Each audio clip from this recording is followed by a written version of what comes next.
Hey there! I hope you heard of NOOREVER.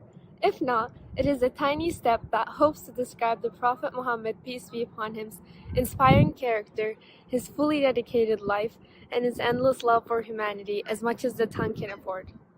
The NOOREVER Youth prepares youth projects like Sunnah and Science. We research the habits of our Prophet Muhammad ﷺ and reveal the scientific aspects in his Sunnah. Live streams, featuring experts on the various aspects of the Prophet's life, answering questions and delivering informative talks. Jewelry for the jewels. We design jewelry based on the life stories and the lessons that we learn from our jewels, who are the female Sahaba. Islamic holiday videos to build excitement and appreciation for our holidays, especially in non-Muslim majority countries. Poems. Through the beauty of poetry, we get reminded of our dear Prophet Muhammad, peace be upon him. And Nooretime Stories, where we tell the wonderful stories of our Prophet, peace and blessings be upon him and his companions. If you're young or feeling young and would like to be part of this endeavor, here's what you can do. Content creation, research, editing, captioning, translating, Different language, same heart. Ayrı dil, aynı gönül. music, voiceovers, animation, graphic design, coding, and social media. If you would like to be a part of NOOREVER, don't forget to fill out our interest form.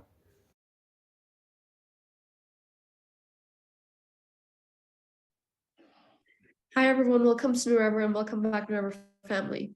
This program is led by a youth from all over the world, and it hopes to show the endless love and passion Prophet Muhammad has for humanity and the impact he has on us as a youth. If you would like to be a part of this project, you can reach out to us on our social media platforms and share your creative ideas. Today, we're going to be talking about Prophet Muhammad, peace be upon him, and his different roles as a husband, father, friend, leader, and many more. So, as always, we have a very special guest today. Seyfullah Erdoğan will be joining us today from Australia. He shares very impactful messages on his social media platforms about the beauty of Islam and connects with Muslims from all over the world. So, Mr. Seyfullah, how are you today? I'm good. Very nice to see you. How are you? Nice to see you too. I'm good. So, talk about yourself a little bit. Where are you from? What do you do? What do I do? Where am I from? So originally I'm Turkish. I am currently living in Australia. I've been here for approximately, I think 13 years almost. I've been living in Western countries most of my life, since the age of 3. I completed high school and university in Australia as well. Finished a bachelor, it's very unrelated, but bachelor in business management, majoring in advertising and marketing. And yeah, I'm currently here, I'm working. I manage a tutoring / extracurricular company. We provide services for the youth that are in need of extra help for their classes, or perhaps they want to learn new skills such as coding, programming, vice versa. Yeah, that's what I'm doing at the moment. I also do mentoring. I'm also a mentor with my own students. I've got year 11 students here, which is in America. I think, what level is it called? Anyways, I forgot. Yeah, that's what I do right now. And I deal with doing videos as a side project. Yeah. So I've seen some of your videos online and you have a very big following as far as I've seen. And I was wondering, how did you start to post on social media platforms and take action towards like spreading your ideas? And how can other people, how can the youth get more active on these platforms to talk about what they're passionate about? I started a while back. Around, the thing is, this recent account and following is kind of like a byproduct of a long time of effort, I guess I could say. So we started around 3.5 years ago or so. It's been 3.5 years. But we started with humble beginnings and a slow start. It started off actually with my father. I'm not going to be able to take any credit in terms of saying I took an initiative and I did this and I did that, but rather my father had an idea about, how can we do things for the youth that is going to be easier for them to understand, and that is going to, make it more relatable, make Islam more relatable and understandable for the youth. Because there's a lot of lectures and a lot of things out there, but it's hard for the youth to sit through it, and it's hard for them to watch these things that take half an hour, 2 hours, especially with the attention span that we have at the current time.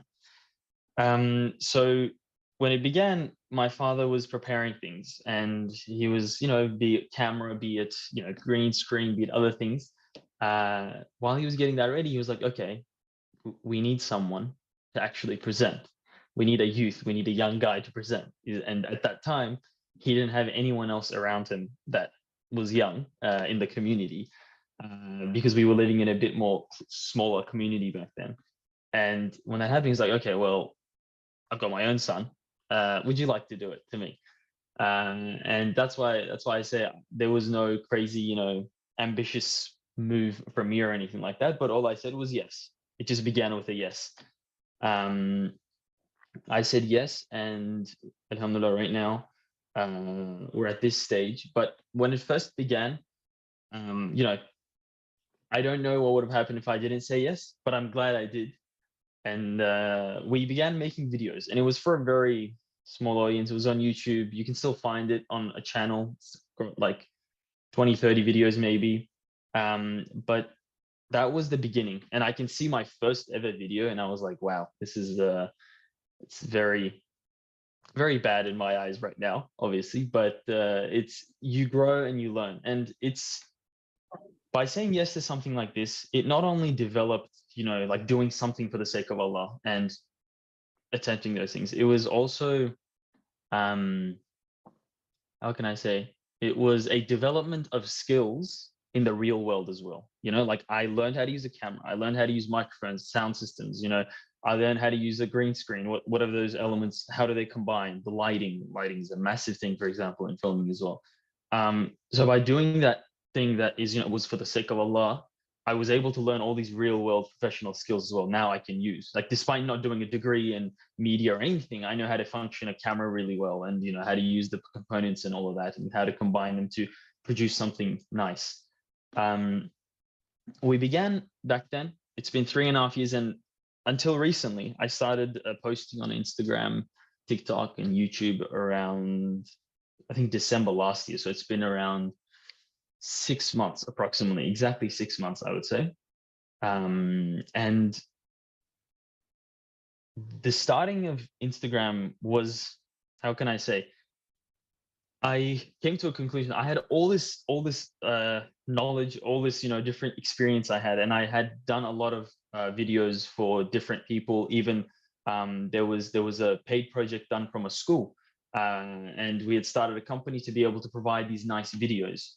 I even worked with that. We did 50, 60 videos approximately for the youth, with animations and really nice things for them to watch and learn from, because it's a short attention span. You have 5 minutes, maybe 4 or 5 minutes. You want to explain as much as you can in that short period of time. So we did that, and then eventually I was like, okay, doing that, I'm not reaching enough people. I want to be able to reach more people, and there's a lot of people out there on social media in other countries that I could reach as well. So I thought, okay, what's the best thing on the market right now? I think short form videos was a big thing, starting off, and it still is. It hasn't changed, and that's why I thought, okay, let me start with short form content, little stories, just showcasing, be it the Prophet ﷺ's life, be it the Sahaba's life, their relationships, how they acted. Because personally, from my own life, as I was growing up as a student, especially in high school, we would on weekends, we would have seerah classes. So the Prophet ﷺ's life every week, we would have just 30, 40 minutes. It was like a story every week, 30, 40 minutes. And it would be, how long was it? I'd say it took us about 3 years or so to complete the 2 thick books, essentially. And yeah, 2-3 years. And during that period of time, I realized, okay, what was the one thing for me that connected me to the religion or helped me kind of understand the religion? And it was the Prophet ﷺ's life. It was, you know, what did he do in certain circumstances? How did he respond to anger? How did he treat his wives? How was he, what kind of a leader was he? Was he like, you know, as they frame him to be like this war prophet or whatever, where he was always, you know, in battle and always doing all these malicious activities? Or was he rather a compassionate, a caring, understanding individual that always tried to show these amazing characteristics? And when you read the Prophet ﷺ's life, you really see that. And I thought, okay, there's a lot of stories out there, beautiful little stories that we can hopefully fit into 1 minute. And I started, you know, making little content. First, it began, you know, just every week I'd put 2 videos, and alhamdulillah, you know, it came to this point. And inshallah, it grows more as well. And in regards to the second part of that question, how can we get better at being active? I think in the social media realm, there's a lot out there. There's a lot of content out there. But I find when we make content and when we consume content, we want to do it for a specific reason. Like when I started, I was like, okay, we're starting off these videos. I want to do this especially for the youth, because I can see the negativity that was on social media. I could see the problems that were present, essentially. And I was like, okay, among all of this content that was problematic, let's bring in something that's going to be a little different, that's going to perhaps inspire, perhaps just warm someone's heart even a little bit and understand the religion just a little bit more. And as youth, I feel like we should be striving to do that, no matter like where and how. It doesn't always have to be on social media. Even with our friends or other people, we should learn and gain knowledge. So, and then, you know, hopefully teach it to others. In terms of the social landscape, I feel like supporting content creators that do stuff like this is very important. Making sure you're checking the knowledge that's being given as well. Not blindly following things, because there's a lot of stuff online right now that is, you know, one guy says this, one guy says that, and it's just like, is it real? Is it true? Like, have we checked if that's actually the case? So making sure we check our content on social media. And as youth, there's no one, I would say, around me right now in this country, around my age or younger or slightly older, that really deals with this kind of stuff. So I would say, take a step forward, do something, right? Have an idea and take a step forward. It doesn't have to be Islamic. It could just be good content promoting goodness, essentially, right? So that's what I would recommend, honestly. But yeah, that's kind of my backstory. That's kind of how I got here. And, you know, hopefully it continues to grow and inspire people, I hope, inshallah. That's very nice. It's really inspiring to hear all those things, by the way. And I think that NOOREVER also has been doing a really great job with taking that step. And I hope to see, inshallah, everyone doing better at this and everyone stepping up. And yeah, I would like to start with the questions, if you don't mind. So about the Prophet, peace be upon him. How can men and women take Prophet Muhammad as an example as to how to treat women around them? And what is one story that you would like to share that reflects Prophet Muhammad's respect and love towards his wives? Yeah, that's a nice question, because it's actually one of the first videos I did on my channel. It was actually a story between the Prophet ﷺ and his wife Aisha. But before I go into what the story is, there's a hadith that's narrated by Aisha that the Prophet Muhammad ﷺ said, "The best of the believers is the one who is best in manners and kindest to his own wife." Right? So you're starting off on that context. It's like the kindest and most caring one is the best of people. So it's a big statement, in my opinion. And there was a story in my video that the Prophet ﷺ, what happened was he was with Aisha radiallahu anha, and they were together on a voyage, I think after there was a long congregation, of people, and essentially what happened was, he let the group of people move forward, go ahead, continue with the walk, because it was a journey. And then he looked at Aisha radiallahu anha and said, do you want to race? And she was like, yeah, let's do it. So they started running essentially to get to a certain, I don't know what the end goal was, but they got to a certain thing. And Aisha radiallahu anha, because she was more fit, she ran and beat him. And joked about it. And then many years passed, many years passed. And then once again, they were at a voyage, and he once again waited for the group of people to go forward. And then once again, he asked the same question. Yeah, Aisha, do you want to race? And then in that moment, I think Aisha radiallahu anha, physically, she was a bit more tired and struggled. So when they ran, Prophet ﷺ won. And then he said, this is for when you beat me before, and joked about that to her. And I find it's just such a wholesome, simple example that we can see in terms of, the fact that we can spend time in that way with one's wife, right? We can joke around, we can have fun, but there's this thing going on in modern society right now, where it's like, and being romantic or caring for your wife or showing feelings is seen as something like, what are you doing? Like, you got to be a man or whatever. Like, there's this weird thing going on, which I can actively see, like, Prophet ﷺ really tried to destroy that, because even in that cultural period, the people of Quraysh, there was that notion. I mean, women weren't even considered, like, that there was no, you had nothing as a woman. It was just like, you're just there to, essentially have children, manage the house or whatever, like do the cleaning and cooking and done. That's like, you got no other use, basically. And it was that weird thing going on. And Prophet ﷺ came in and he completely destroyed all of that, saying, like, these are people, our wives are the people that we cherish the most in our lives, there was also that understanding of, women are the ones who say, I love you, I care about you, I miss you, right? There's these sentences about care, while the men don't say that stuff. They go and buy flowers, or they go and buy a present, or they come home with something nice or whatever. They don't express their feelings in that way. They only buy things. And once again, it wasn't like that, because Prophet ﷺ would say really nice things to Aisha radiallahu anha as well.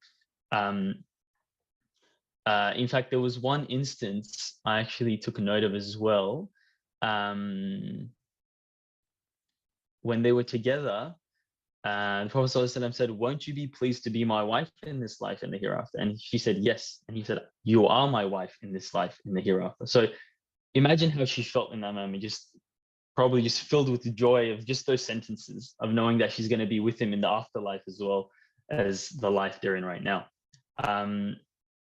And I find that that concept of being romantic, of caring, is something we should definitely lean into, because it's what the Prophet did. It's sunnah, essentially, right? It's sunnah to care for your wife in that way.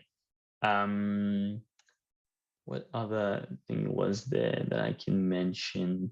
I think that before you go on, I think that is very romantic. And I remember hearing the story first as a kid, and I was so surprised, because you always see your parents around the house, how they are. And I think that Muslim parents reflecting like a relationship like Prophet Muhammad, peace be upon him, and his wife, a relationship like that, and seeing that as a kid, I think it could be the most healthiest thing. And I think it gives people so much hope that there's actually men that were like that. And this is so many years ago, and even in modern times, it is still hard to show people that this is not what it should be like, but what it is most beautiful. Like, if it's like that, it's the most beautiful way, And I think that Prophet Muhammad shows that in the most beautiful way possible. And I really appreciate that story. And do you have anything else to add to this? I wanted to mention a little one as well. Yeah, it's awesome that you said that, because Prophet ﷺ, when he first got revelation, as you probably know, he was married to Khadija radiallahu anha, and in that moment when he received revelation at the age of 40, now you can imagine how he feels. Like a revelation just came down. He's probably terrified. He's extremely scared. He's just like, what is going on, you know? And the first person he went to straight after revelation was his wife, Khadija radiallahu anha, who had been his wife for around 15 years already. And it's beautiful when you read about it. It was like the Prophet ﷺ was so distressed. He was worried. He was like, what is going on? And he was trying to process things. And the first person he went to, obviously he went back home, and essentially Khadija radiallahu anha embraced him, right? And he could calm down, talk to, discuss things with Khadija radiallahu anha. And it was that beautiful thing of seeing like, okay, like as men, you can be emotional. You can sometimes need support.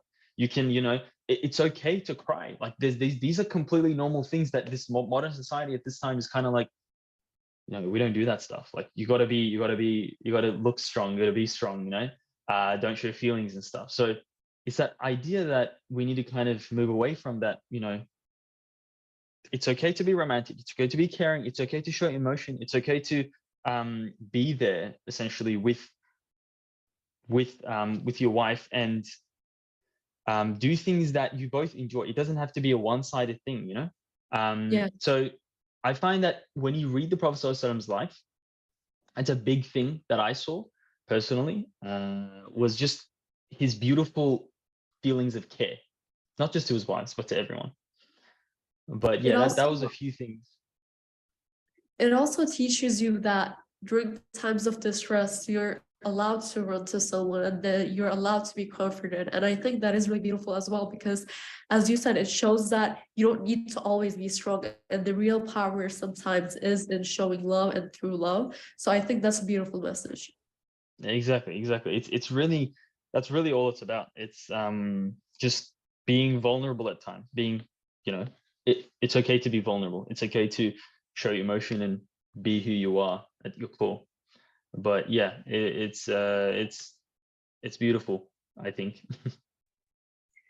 That's great. So we talked about him in a relationship with his wife, and I was wondering now about friendships. So what should we be like in friendships if taking the Prophet as an example? What values should we consider? And who should we be friends with? Because I know that he was also friends with a lot of kids. And I was wondering if you have any comments on that.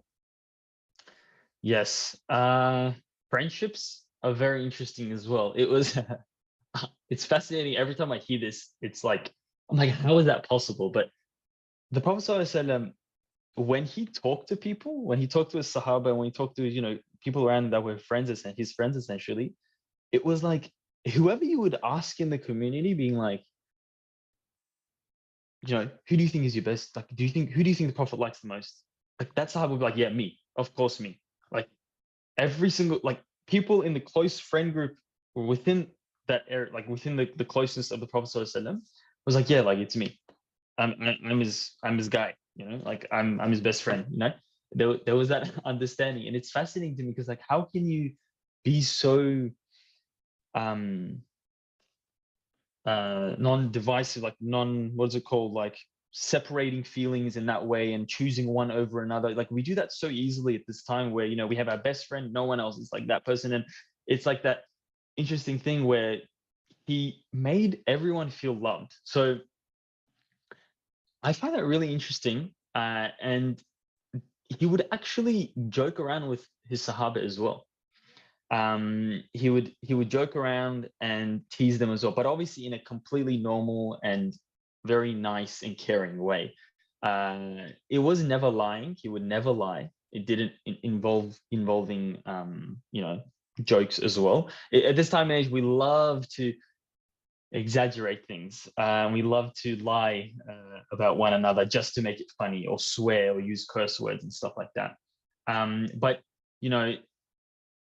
he was known for his kind and soft heart. He showed so much immense care for the well-being of his ummah, including us, that it was fascinating, and everyone knew that they could go to him for whatever they needed. He was like your, you know, counselor, psychologist, whatever, like the person you told everything to, that you would explain and you would ask his opinions, and it was always that beautiful relationship he had. But it wasn't just with one person. But the thing is, the one person perhaps that he was very close to was Abu Bakr radiallahu anha, as you might have guessed. Abu Bakr radiallahu anha, he said, there was one sentence I had written. Let me see if I can find it. I think he said, yes, he said, I don't have a best friend other than Allah, Abu Bakr, but if I did, it would be you. You know, he said that to him. So although Allah was, you know, Allah was his best friend in the context of everything, because he was the one bringing down revelation, like he was the one sending revelation. He was the one helping him through the struggles. He was the one sending him ayahs when he was distressed or stressed, you know? And it's fascinating that that he was able to share this care that he had internally with like everyone. I find that fascinating, and I find that we need to do that as well. We need to show equal care to the people around us and not have favoritism. That's just what I can learn from his life, honestly. But yeah, I think that what's really beautiful is that, you know, sometimes we say people are as if like a reflection of Allah in some way, like with like the values that they have. Yeah. You know, and I think that the love that he has for Allah also reflects in his friendships, because he loves everyone because he loves Allah. That is like how it like goes on. And I think that relationship with Allah is really important as far as like relationships with people, because the more you love Allah, the more you love people, and the more you reflect your love, the more it grows, you know? So that's beautiful. 100%, I agree. And there's one little story I can actually mention. The Prophet ﷺ, he would, when he joked, he bonded people and he connected them, but it was also to diffuse situations, to calm people down in case someone was, you know, aggravated. So there's a little story when his daughter Fatima radiallahu anha and her husband Ali radiallahu anha, they got into an argument one day, and the Prophet ﷺ went to their house and he asked for Ali. Fatima told them that he was upset and that he's in the masjid. The Prophet ﷺ, he found him sleeping in the dirt, and then he started to dust the dirt off of him and told him, "Stand up, O father of dirt." So just an expression that he used. But he said this, he didn't say this to hurt his feelings, but rather to, you know, diffuse the tension, make things more lighthearted, calm him down, and then perhaps talk to him, right? So it's those little sentences, those little bits and pieces. And subhanAllah, like the Prophet ﷺ, he would speak so efficiently. Not a single word was extra. Not a single word was too much. Not a single word was, you know, he didn't speak less, he didn't speak too much. He spoke in the most perfect way. And we should also be careful, I think, with how we speak to our friends and how we care for them, how we show expression of care. At times being silent, at times talking more, you know, depending on the situation. And making sure, you know, we have stable friendships among friends as well, and try our best to maintain them, I think. Yeah. So let's go on to talk about him as a father. What are stories about the Prophet's fatherhood, and where he reflects his affection towards his grandsons? Can we talk about that? We can, yes. That's actually a really good one as well, because it's amazing. There's literally a whole book about, you know, Hassan and Hussein and the relationship Prophet Muhammad ﷺ had with them, as well as, you know, his daughter Fatima, and the struggles he went through, obviously, with, you know, the children that he lost. I think Prophet Muhammad ﷺ, he was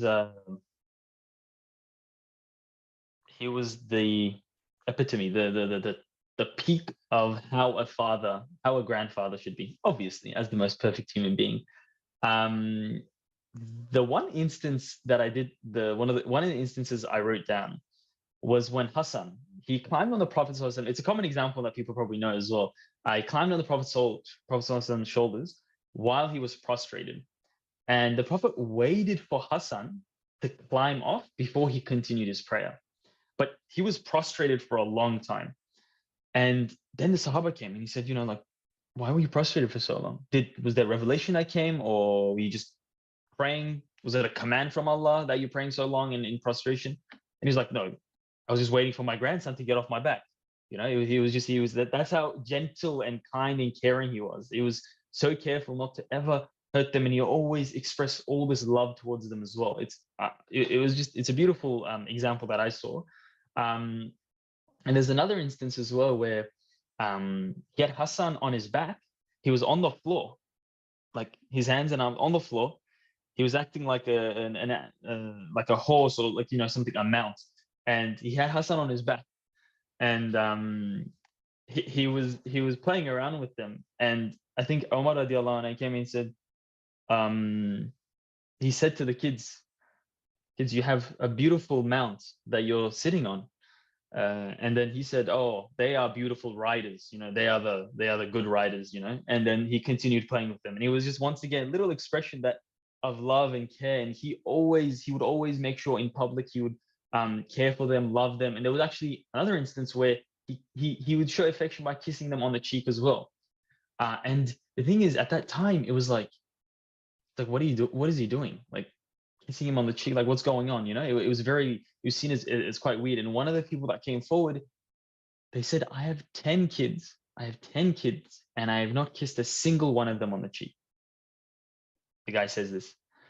And there's a few narrations, I think, with what he replies, but he essentially says, those who do not show mercy will not be shown mercy. There's another narration apparently where he says, what can I do if Allah didn't give mercy to your heart? So those actions are an act of care, of mercy that we should practice. And once again, it's an example of showing care, like just how we mentioned the wives, we should be showing the same care to our kids.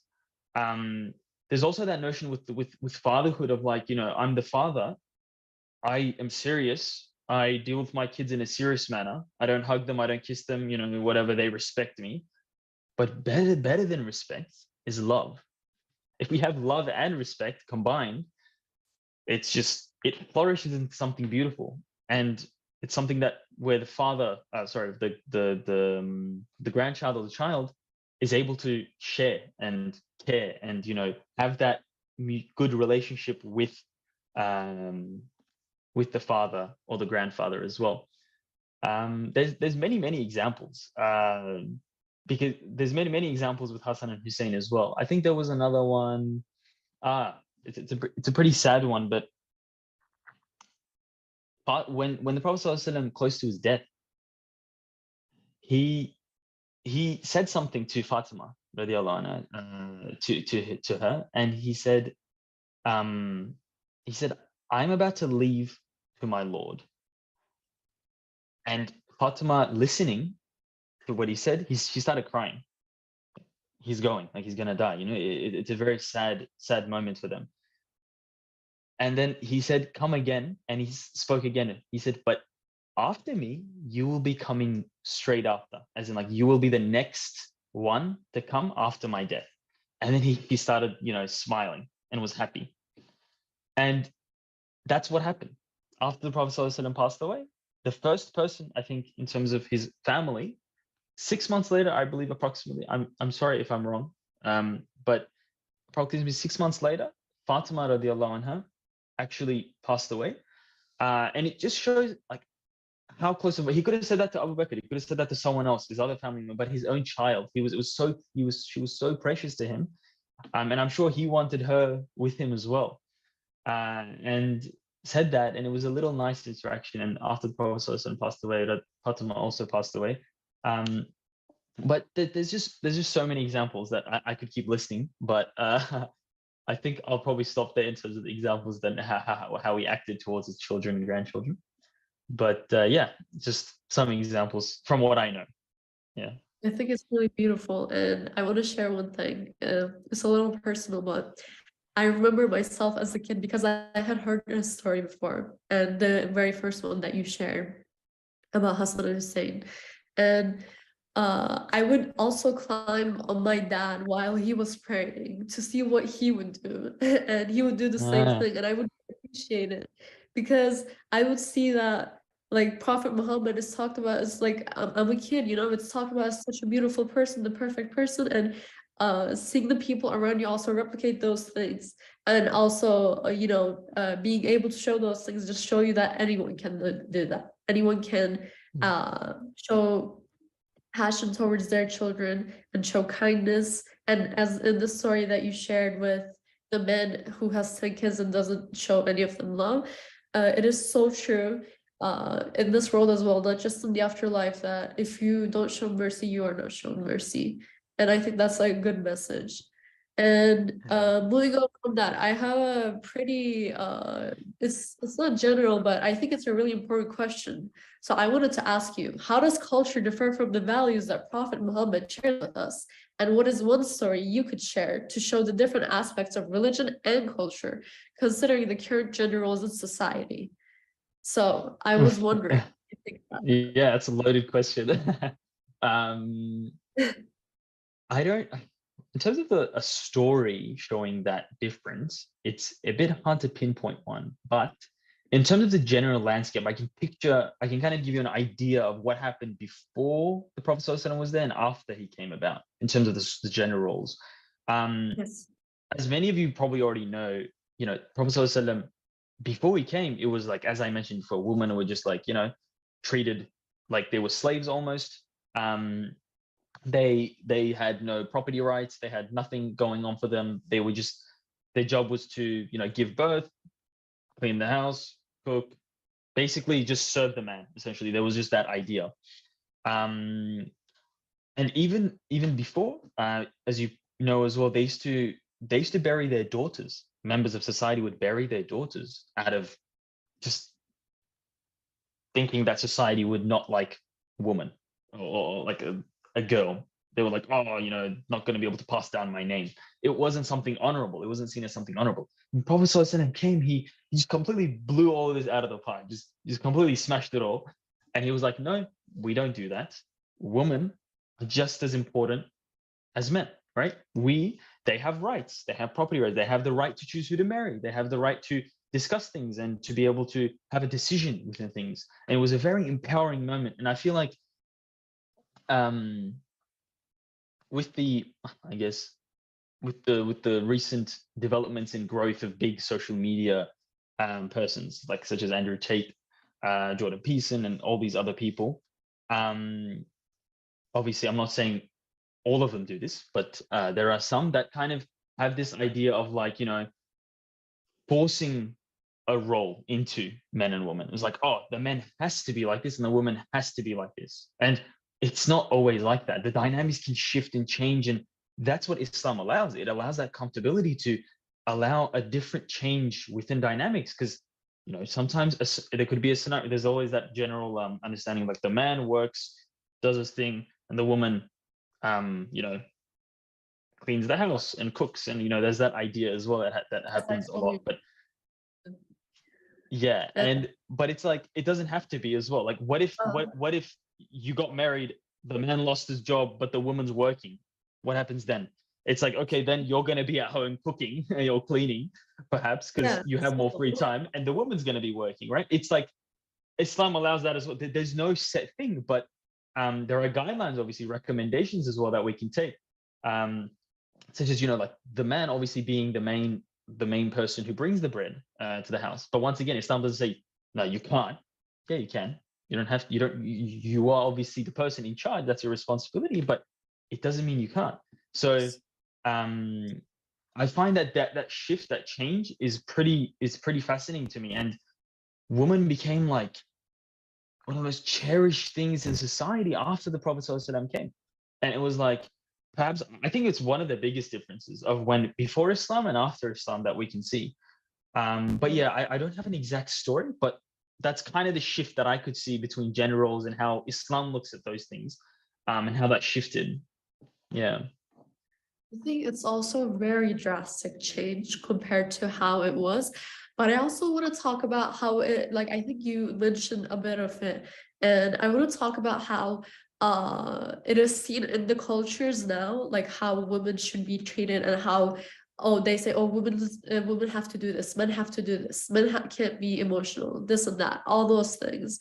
It's like they're trying to put people into a box, but people are like water. They flow, they go into the air. Like, you can't just contain them in a small thing, in a box, you know?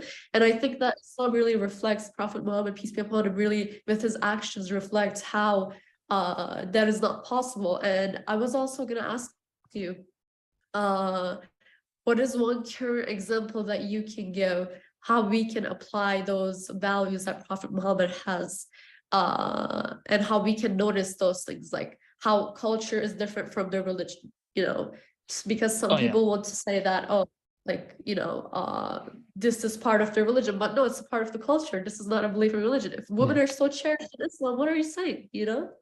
Yeah, 100%. I mean, honestly, I'm very thinking about this, where it's like, what I would say to people out there that perhaps are struggling with that, or they have cultural barriers happening either with their family or with, you know, the people they care about, literally just look at the Prophet ﷺ's life. Just read about his life. Just understand his life. Because when you read it, it's like, okay, this is Islam, that's culture.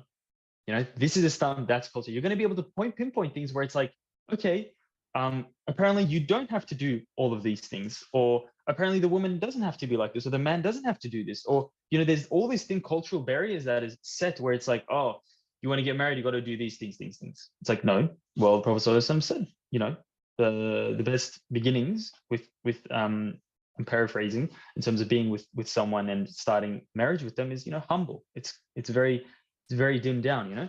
But then culturally, it's like, oh no, the woman has to do this. Well, no, he doesn't. The Prophet ﷺ went around the house and he helped his wife with chores, with house chores. You know, he would care for them, bring them things, and, you know, when they were sick, when they were struggling, he would bring them water, he would bring them, you know, food or anything like that. It was like, it shifted at times. Obviously, they were healthy, were good. Prophet ﷺ was very busy. He was doing things as well. And the roles shifted. And then, you know, sometimes they would shift back in terms of responsibility, what they're going to deal with and what they're going to be, you know, helping each other with.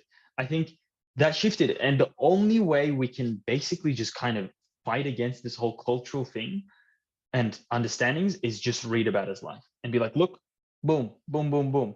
Look at these examples, you know, like he did this, he did this, he did this. What are you talking about? If you have the knowledge, you can completely declare war on culture, essentially. Just push it aside and say, no, this is Islam. Culture brings in nice things. There are certain things culture brings that could be nice, but it's also going to be filtered through. So for example, I don't know, what could be an example in regards to that? There could be nice traditions, for example, where culture says, oh, we should do this. Okay, let me look at Islam. Let me look at what did the Prophet do? He did this. Okay, it's acceptable. It's normal. Then yeah, we can do it, as long as it's something that shows care, that shows affection, that shows that, you know, there's mutual understanding and everything.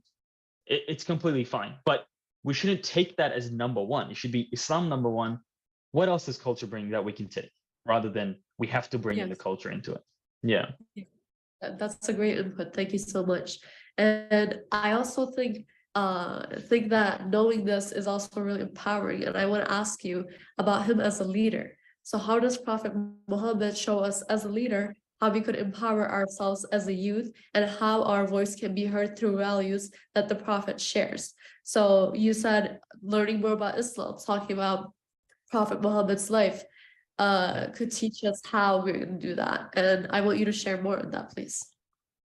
Of course. As a leader, he was multiple categories of leaders. You know, he was a spiritual leader, he was a political leader, he was a military leader. There was so many different roles of leadership he was in, that we can't really encapsulate the whole ocean of it. But at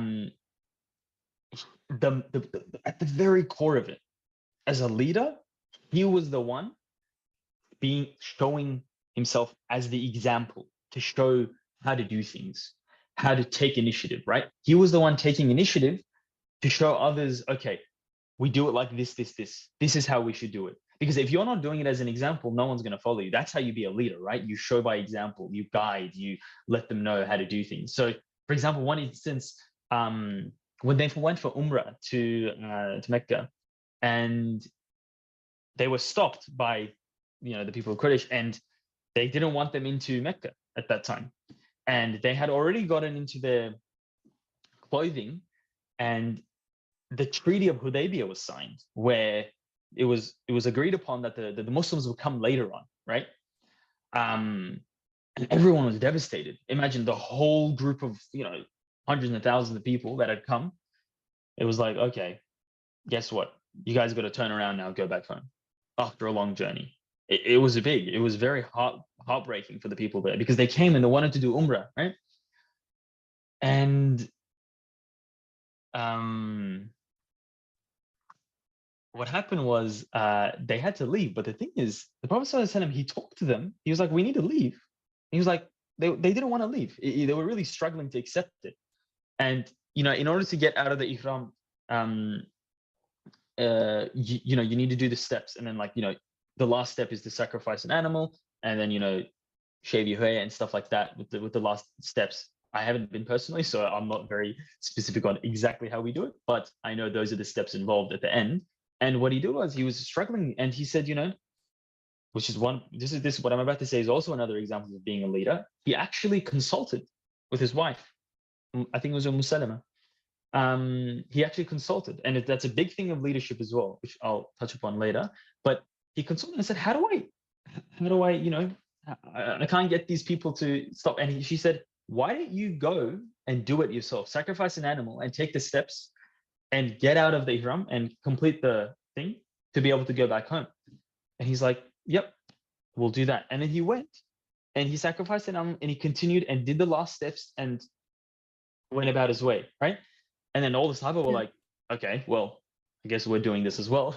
So they followed the Prophet because that was the number one example. And that was just great initiative as a leader that he took. But the concept of what I wanted to also touch upon was, discussing with other people, including them in leadership doesn't mean I know everything and I'm going to do it the way I want to do it. It's like consulting with people who are knowledgeable and know. For example, another example is the incident of the Badr well. So I think it was when they were going out to fight in the Battle of Badr, the Prophet ﷺ, he had stopped just where the wells are, where the water access was.